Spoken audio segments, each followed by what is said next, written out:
Ayan, dito na tayo sa ating panggilid mga boss, sa panggilid ng S40.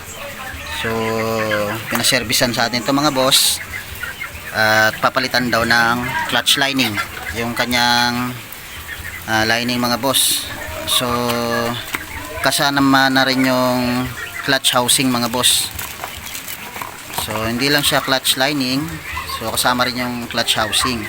So ito yung kanyang brand, primary clutch assembly.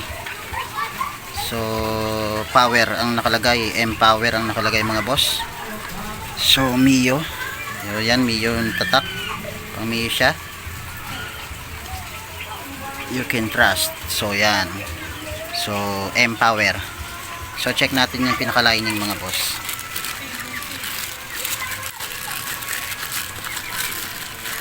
So ito yung pinaka-lining niya. So sana maganda yung performance ng clutch assembly na to. So yan 5TL pang Mio Sporty, 5TL03.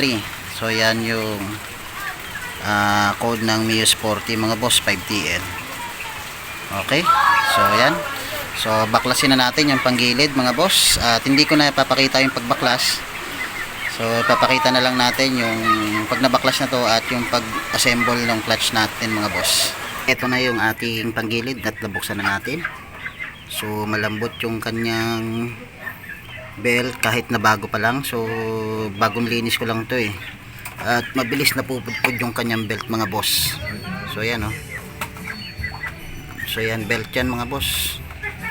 So bagong lagay lang yan. Pero wala na, pudpud na.